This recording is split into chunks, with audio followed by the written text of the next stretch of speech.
When Jesus had finished these words, he departed from Galilee and came into a region of Judea beyond the Jordan. And large crowds followed him, and he healed them there. Some Pharisees came to Jesus, testing him and asking, "Is it lawful for a man to divorce his wife for any reason at all?" And he answered, "Have you not read that he who created them from the beginning made them male and female?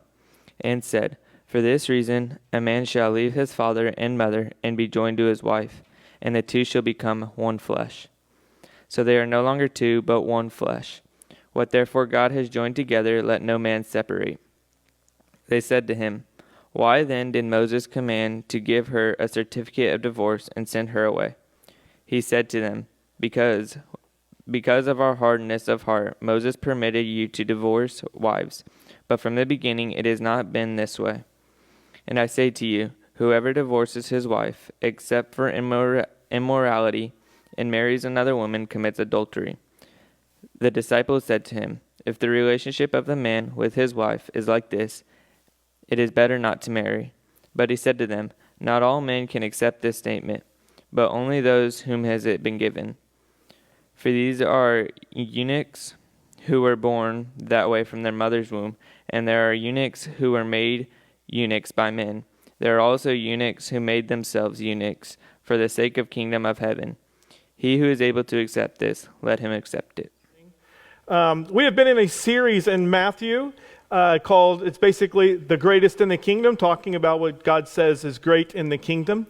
And so you may not think this, maybe have a hard time figuring out how this particular section fits into that particular story, but we're still in the same concept, the same ideas that we've been in the whole time.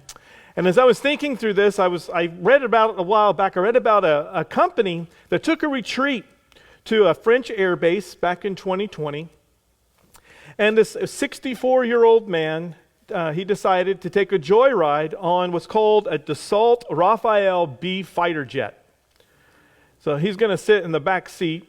And the pilot, they got going. He got up to 2,500 feet, thought, let's have fun with this. So he decides to just increase his climb as fast as he could and just takes off, and they're just gaining altitude. The guy, the 64-year-old man in the back, is just freaking out. He's going nuts back there. And he's just grabbing onto anything he can grab onto, trying to hold himself. He's feeling sick and he's not doing very well. And as he's trying to brace himself, he accidentally grabbed the ejector button or the lever, and he ejected himself out of the fighter jet and went tumbling through the skies of France until his parachute opened. And he landed safely and well. The pilot was none too happy. You can imagine. He had some minor injuries. He lands the plane okay and safe. But that's not what that button is for, right? The plane, the manufacturer of the plane installed that ejection seat as a last resort.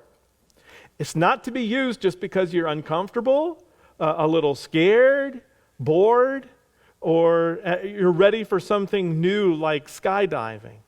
It's there for when you're going to have an imminent crash, right? That's what it's there for. It's there for the very last thing. It's a saving grace. Now, so Jesus has just talked about his kingdom of forgiveness. He's talked about unity. He's talked about these wonderful things that it's so important for us to be together and to unify, to fix conflict and deal with conflict. And the Pharisees come up to Jesus and say, I'm going to paraphrase, these principles don't apply to marriage, right? We can push the eject button whenever we want to. Moses put divorce in the instruction manual for life. Can't we just get married, have fun, and when it gets a little scary or boring, we pull the lever? What they are trying to do, now you have to understand, the Pharisees are the one introducing divorce into the conversation to Jesus here.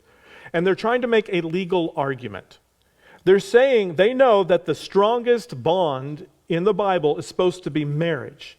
And if they can find loopholes in marriage, if they can come up and say there's really a lot of, shouldn't we not have to reconcile in marriage, then that would apply to all the other areas of life. Because if the greatest one has all these loopholes, doesn't that mean your lesser relationships would have loopholes? They're trying to argue that Jesus is way out of line, that this is a legal argument that they're having. That's why they go talk about Moses, and then Jesus has this other precedent where he goes and talks about all the way back to Genesis and Adam and Eve. This is a legal argument that they're having, and you have to kind of frame your mind around that first to understand what's going on. So let's talk a little bit. Last week we talked about forgiveness means letting go. Letting go.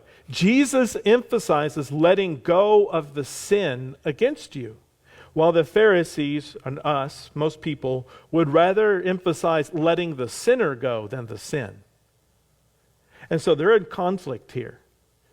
Jesus is like, you let the sin go. The Pharisees are like, you let the sinner go. And so that's the point of that's really happening in the background of this conversation. If Moses allows, again, letting go of the sinner for the most critical human covenant, marriage, then it applies to all relationships, and Jesus is wrong. That's what they're trying to get to in this argument. That's their goal. So the story is, again, it's about more than divorce. It's about more than marriage. It's about God's design for humanity. We'll talk about divorce and marriage throughout the sermon, but that's actually not all that's happening here. It's a bigger issue going on. And again, this series goes back to greatness in God's kingdom. You have to keep that in mind. When the disciples came up to Jesus and they said, "Who is the greatest? How do we know what greatness in the kingdom looks like?" That's still here. So this morning, we're going to talk about greatness in the kingdom recognizes that life flows from God's covenant faithfulness. That's the big point of the sermon. It's a big point this morning. Greatness in the kingdom recognizes that our life, fulfillment, abundant life flows from God's covenant faithfulness. First of all, let's look back to the beginning. God's aim for marriage is to multiply his image. This is a very basic aspect of what you need to understand to get the importance of this entire topic, why he was going to talk about eunuchs in a minute. So there's this word we read when Renee read just a moment ago, loving kindness in that psalm. If you look in Psalm 136, this word in Hebrew is called hesed. So if I say hesed, I'm talking about loving kindness, but not just loving kindness. This word is an interesting word. It combines God's love, but it also combines eternal faithfulness, being committed, and it also includes intimacy. That's what this word that bound up in marriage and bound up in who God is all about. All wrapped up in this one word. And it's a word that brings life and it brings meaning to life at once. In other words, it's the very thing that makes you feel like you have purpose. It's in the background of biblical marriage. Jesus quotes in Genesis that the source of it. What God has joined together, let no one separate. He's talking about that right there. And marriage is a basic image of his love for us. God designed us to need that kind of love. He designed us to need the same kind of love that is in him. His covenant faithfulness, this hesed, this loving kindness. A bond, this loving kindness is so powerful that it's fruitful. It's what is productive. It's the fruitfulness of the Trinity is bound up with this love.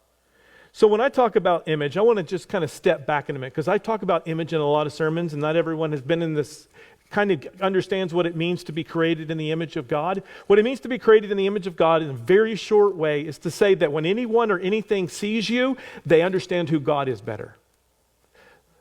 The character of God. It's not about how you look. It's not about your visual, how you actually look visibly. That's not what he's talking about. It's about his character. So that when I see the person over there, I understand more about who God is.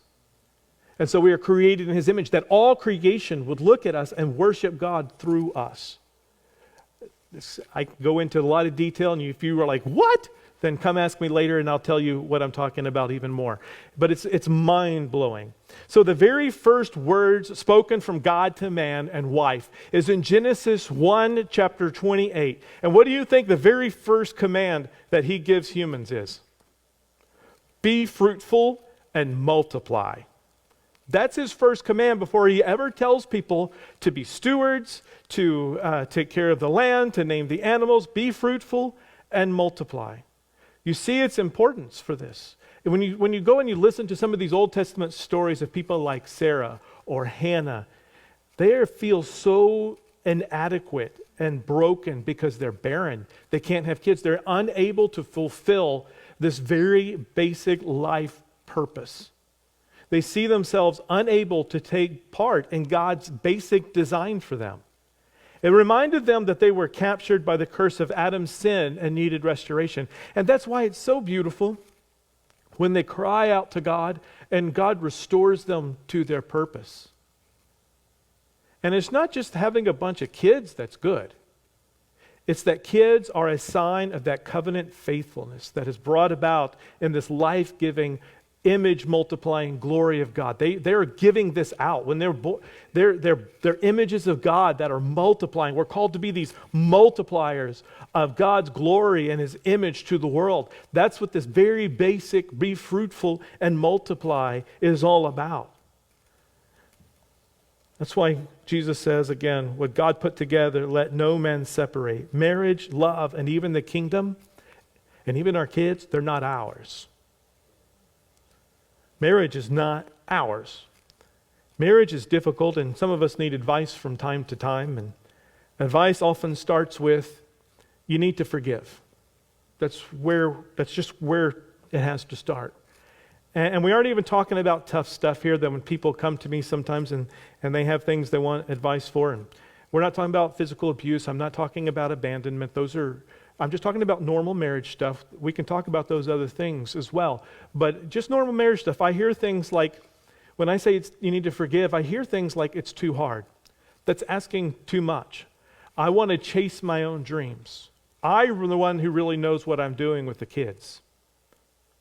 And it quickly boils down to, don't tell me how to run my marriage. Bam, problem right there. When we think marriage is created out of our own love and desires, it gets destructive rather than productive. Right? You didn't create that marriage, you're just in it. I didn't, as a pastor, when I've come and wedded, I didn't create that marriage. I'm reading from the instruction manual. That's the best I can give you. You see, the government didn't create it. Neither did Moses, neither did Oprah or Dr. Phil. They didn't create marriage. If marriage is going to work, it has to work in a way that is consistent with its design. And that means coming together, that means reconciling, that means forgiving, that means being this image of Jesus Christ himself, who came and died and gave his life for the other person to stay in covenant and reunited to them. You can't drive your car from the trunk. It wasn't designed that way. You can't cut onions while your hand's wrapped around the blade. Trust me, I've had a few cuts. It doesn't work. You got to use it how it's supposed to be used, or it damages you, it hurts you. These are bad ideas because they weren't created that way. We're created to be multipliers of God's image, and marriage was God's way in creation of making love multiply his glory. Do you see that the relationships that you have, married or single, are a gift from God, or are they of your own making? Are they just what you've decided to do? Or are they a grace? Are they a gift of God? And he teaches us how to use those things and how to live in those ways. God's great love is what brings life to this world and to every relationship, especially marriage. The problem is we like to be in control, right? That's what we like. See, hard hearts use God's mercy to multiply ourselves, our kingdom. We are born to be multipliers. And when we're not being multipliers of God's image, we're multiplying our image. We're trying to expand ourselves, our desires. The Pharisees, who almost always make everyone else follow strict rules, are now arguing for their rights. Did you notice that? They're constantly telling everybody what they can't do. You got to be really strict with all of these things. And now they're like, Oh, well, can't we just get out of marriage for anything? I mean, they want like total freedom to just be able to walk away from a woman who is depending on them for whatever they want. You should see this as a dramatic problem for women at this time. This is a bad deal that they're asking if you're a lady. They're getting into some bad land. They have loopholes to get divorce on demand. That's basically what they're asking for. Getting locked into we saw it earlier with Peter, and we see it here. The disciples are like, that sounds crazy. Why would anybody ever even get married? It's like getting locked into a forever contract. That sounds foolish. It sounds like a timeshare problem. People sweat more bullets over getting married than a pony waiting to give Shaq a ride. You marry people and they're just scared. They're going to wear me down. They're going to hurt me. They're going to destroy me. It's not worth it, people say, because, people change. They're broken. Don't I have an escape lever to just pull whenever I want it? And Jesus says Moses gave them rules for divorce as a grace, not as a quick way to get out of things, because people have hard hearts. People are broken. It does take two to make this marriage thing work. And there's these graces, but we want to take these graces and make them like reasons and easy escapes. See, legalists turn grace into a loophole. There's grace for divorce. There's grace in here for divorce. He has grace and he has forgiveness and he has all of this when these things happen. And that's actually a topic we can talk about. We'll talk about in a minute. But what happens to the legalist and the person who thinks they've built their holiness and they're the builders of their relationship with God, they take grace and they turn it into a loophole. God made a path for mercy and for brokenness, and they use it as an excuse to be broken. They use God's mercy as a way to be merciless. They use God's forgiveness as a way to live however they want to. Once saved, always saved. It may be the biggest excuse I've ever heard people use all the time. Well, I can go do what I want because God will forgive me. Well, you're already thinking the wrong direction. You're thinking about using grace as a way to be painful. That has nothing to do with the kingdom. That's not kingdom-mindedness. That's legalist mindset.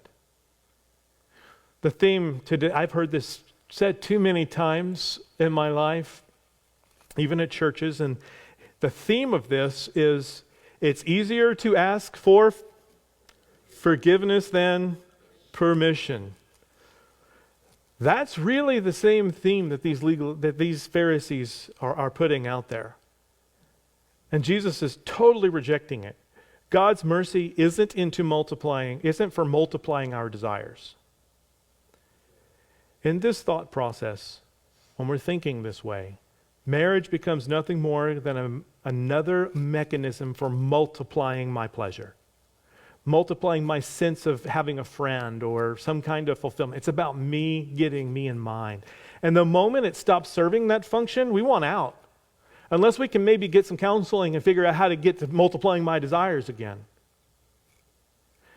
That's not the design for marriage. Yes, it can be amazingly full of pleasure and delight and times of togetherness, but when it becomes just about that for me, it loses its flavor. It loses its seasoning.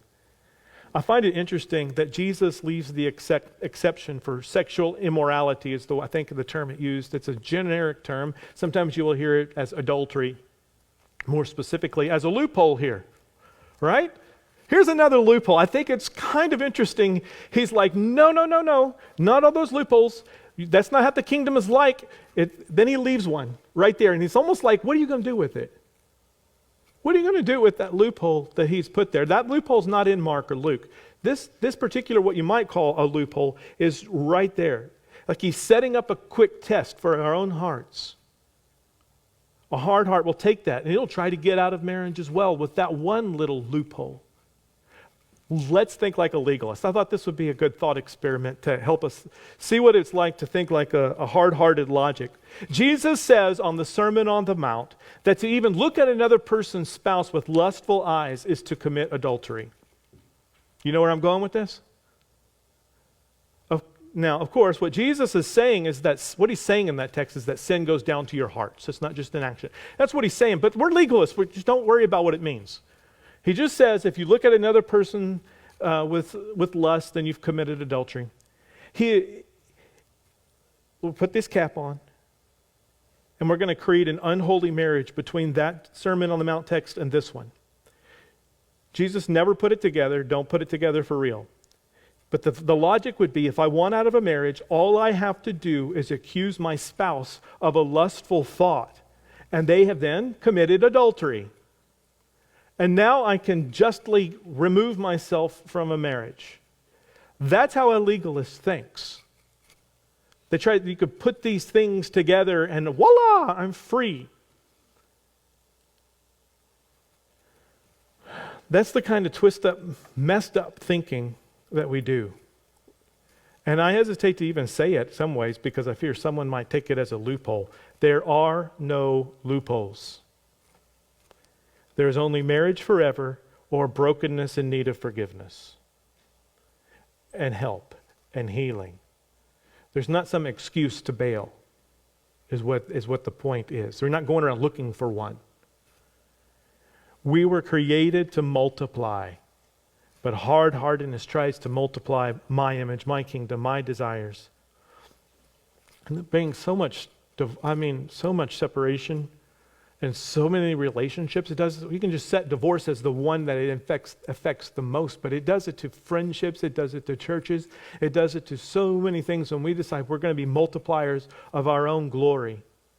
If your central aims in life aren't founded in the covenant of Jesus' love, then you'll find your heart looking for ways around God, trying to find your way around His ways. You'll seek to satisfy your loneliness without covenant and commitment. And the unending pursuit of well-being for others, of God's grace, you won't care.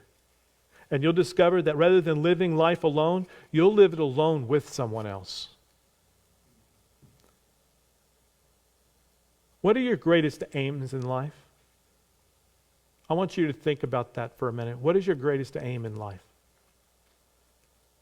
I've come to appreciate Ecclesiastes, Kohelet in Hebrew, the teacher translated. More and more as I've gone through what I've gone through in the last years. All is vanity. It's his favorite saying. Everything is vanity, all is futile or meaningless, right? When you walk in the murky memories of life and its meaning, it can make everything you've done seem shallow and fading when you're looking at your mortality, when you're looking at the depth of everything. And he says everything but one thing: obedience to God. That wonderful irony. Now, you have to find what he's doing. He's creating this wonderful irony that otherwise meaningless activity, that's something that is otherwise meaningless, or any kind of relationship which is filled with nothingness, when you give it to God and you make it obedient to God and you put it into His kingdom and you put it into His hands, all of a sudden it becomes washed over with meaning and depth and hope, and everything that was once just shadows and emptiness and nihilism is filled with hope and an amazing grace of God. It is filled and laden with the weight of His eternal glory. That is the moment when you decide that everything that otherwise seems meaningless and hopelessness, and you put it into His hands, becomes full of depth. When we take part in multiplying His glory, we gain the meaning with Him. Loopholes around God's path are ways to a meaningless life. But when you hand what you're going through, whether that's your singleness, whether that's what you've gone through in abuse, whether that's your marriage, I don't know what it is in your own life, but whatever that aim is, it is utterly meaningless unless you put that into God's kingdom, unless you decide, I'm going to use this to multiply God's kingdom and His image. I want to be that shining person who shines God's glory, not my own glory, God's glory out to this world. Because Jesus multiplies His image through His kingdom people. Jesus multiplies His image through His kingdom people. You see, God's ways aren't based on Moses' law as part of the point. But what Jesus is doing is He is writing His ways on people's hearts. We need God's faithfulness to change our hearts. and to bring life. That's why he sent his son, Jesus. Jesus calls his church, he calls it his bride. And he was willing to go to the cross and die for his bride. He could have pushed the eject button in Gethsemane right there when he was full of pain and looking for a way out, but he didn't push the eject button. He didn't step away. He faced the cross to redeem us. A people who had broken away from his image, who had stepped away from God, who didn't care about him, who was walking our own path, but he loved us. He loved us with a faithfulness that brings life, an abundant life. And he creates you and you. He creates in you now when you accept him as Lord and Savior and you say, yes, Lord, I want to be part of this bride of Christ. I want my heart to be a new creation. When he creates in you a new heart. One, and this new heart is not one that goes looking for loopholes. It goes looking and saying, how do I walk through fire, walk through a cross, and die to myself to bring life to other people? That's the new heart. An image multiplying heart, saying, I trust God so much. I want his glory to shine. I want my life to multiply what people see in him. You know, first marriage, we see a couple of things, and I think the first thing we see here is marriage becomes the image of God's love. It's kind of the obvious point. It is his love that binds us together with one another. So marriage, again, it becomes the image of God's love. You see this over and over again. Marriage itself remains from creation. So what we're going to see here is that there's actually something bigger going on. It's not like he's putting marriage aside or anything like that for what he's about to say.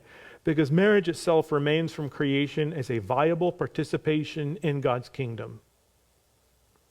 And as we come together, man and wife, we raise our children to follow God. But here's the second point that I think kind of blows people's minds. Because I say that one and you're like, duh, right? This is the not duh one. It's caught up in the whole. Why would he start talking about eunuchs and singleness here? And then children in a moment. Why would he start talking about that?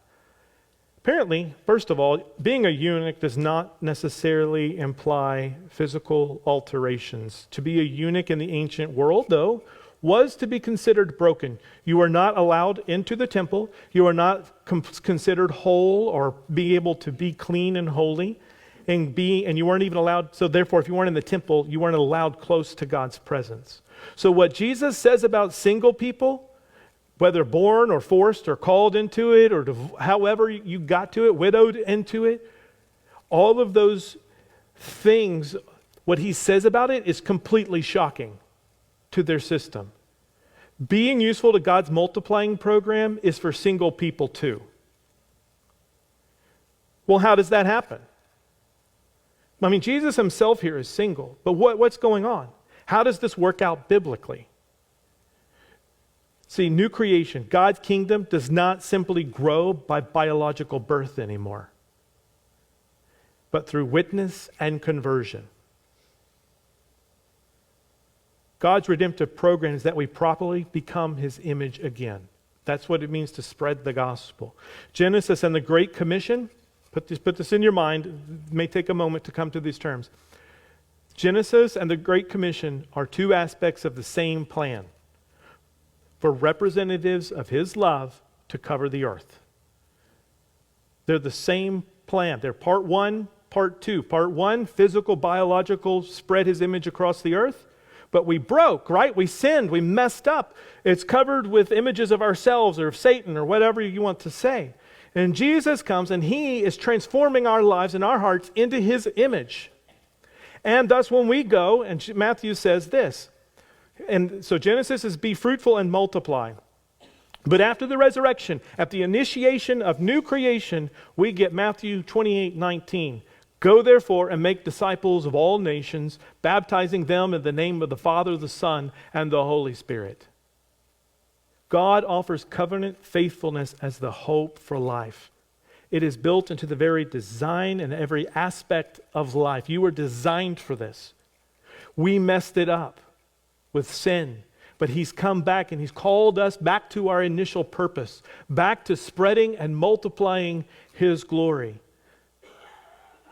God's kingdom includes the normal family as well as those who have never married or never have children with equal importance. That is part of the gospel. That is part of this great news.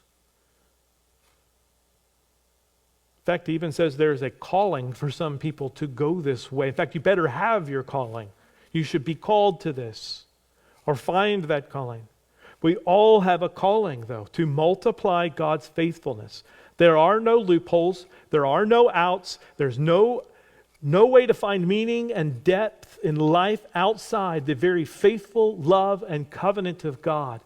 And when we start pouring our own lives into covenanting with other people, starting with marriage, talking about church, talking about how we're covenanted with our children, all of these different things with our friends at these different levels, the more that we are part of this covenant love with sharing with one another, the more that we're shining out this image. But it's only possible through the love of Jesus and the blood and forgiveness of Him.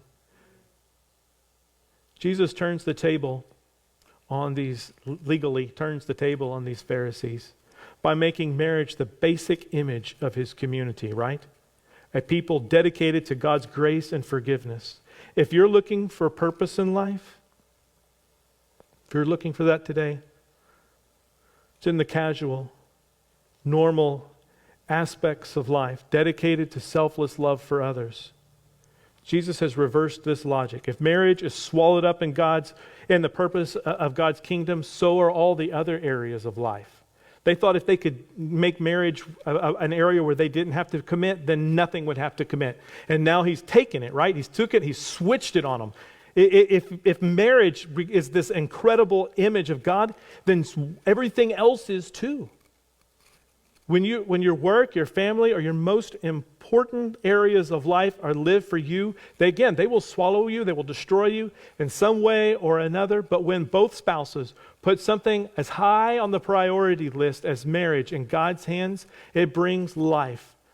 And it'll bring it to a job, to a friend, whether you're in sports or wherever you're at in school. It will multiply His kingdom when you put whatever it is in His hands. In a world defined by cut and run, I think what He is saying is full of beauty and it's full of hope. Sometimes when you talk about divorce, it is a very difficult and very extremely painful topic for people. But this is a beautiful what's going on here, because when you go back to 100 AD or what, these women could just be tossed out for nothing, for no good reason. One of the reasons that Christianity spread so quickly and so fast was because of this. People were tired of being cut and run on. They were tired of having someone say they'll commit to them and be their spouse and then leave them high and dry for almost no good reason. And this raises the bar so high. And people want love and security and wholeness. And this, what Jesus is saying is almost romantic. He's saying stay together, make every effort possible to do that. I need to add this before I close. Divorce is not a kingdom activity, but if you have been through a divorce, there is forgiveness. It's not the unforgivable sin.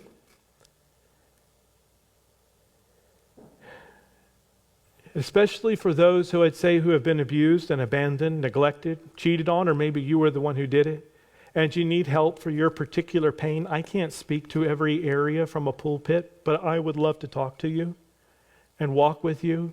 And this church would like to hold you tight and help you walk through that pain as you heal in the very depth of God's forgiveness and the wholeness that He offers you again. I don't know what is in your future or what happened to, it's so common that people have to go through, whether they're the ones that caused it or however it happened. And I want you to know that there is a depth of forgiveness here too.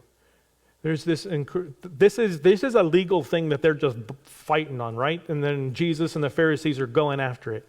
Don't get your heart caught up in that, except to say that God is really calling us to love with an incredible depth that He loves. And we want that to be offered to you as well through us. We want to be the image of God to those who've been divorced, to those who've been struggling, those who have gone through the trials and the brokenness. We want to be the image of God that says, we love you, you're forgiven, and there's wholeness and healing in your future if you follow him. If you're a church member and you have someone going through tough times, just keep that deep love for healing and hope and prayer. I know some people right now are probably dealing with going through divorces and stuff because it's just going on all the time. Be a light, a shining light of God's love to them in ways that you can. Offer what you have this morning to him, that it may find a way to glorify him.